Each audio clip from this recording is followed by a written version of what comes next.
Comme vous l'avez peut-être déjà remarqué, les trottinettes électriques ont envahi nos trottoirs. À Paris, on en dénombre ainsi plus de 20 000. Pourtant, à première vue, l'affaire semble peu rentable. D'après les données publiques de la ville de Louisville aux États-Unis, une trottinette a une durée de vie de seulement 28 jours. Chaque trottinette déployée fait ainsi perdre 300 $ à la start-up propriétaire. Alors pourquoi tant de start-up veulent inonder nos trottoirs d'engins électriques ? En réalité, le marché de la trottinette est une fusée à 2 étages. Le premier étage est la phase de croissance. Dans cette phase, chaque acteur cherche à gagner le plus de parts de marché possible. Perdre 300 $ par trottinette est alors simplement un investissement nécessaire pour gagner rapidement des utilisateurs. Paris joue une place centrale dans cette bataille mondiale. Une fois qu'un touriste a installé votre application sur son téléphone, il est probable qu'il reste un client fidèle une fois rentré chez lui. Celui qui s'impose à Paris risque de s'imposer partout dans le monde, ce qui explique que pas moins de 12 acteurs se battent actuellement dans la capitale.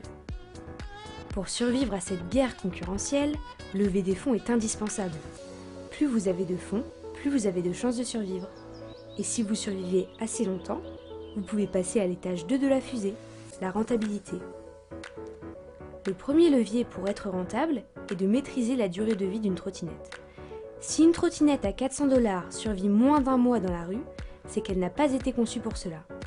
Les acteurs du secteur sont en train d'investir massivement pour développer des modèles de trottinettes plus robustes et adaptés à la rue.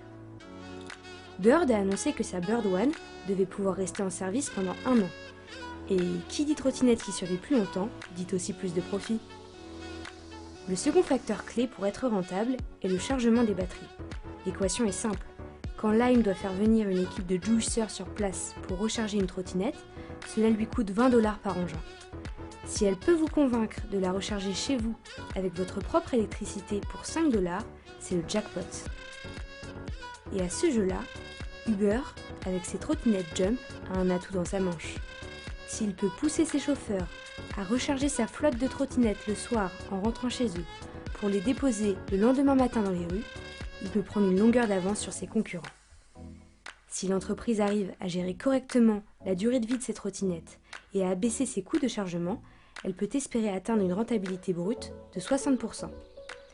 De quoi expliquer les déclarations d'amour des investisseurs pour le secteur et comprendre pourquoi Bird, leader du marché, est valorisé à plus de 2 milliards $ en moins de 3 ans d'existence. La guerre de la trottinette ne fait ainsi que commencer.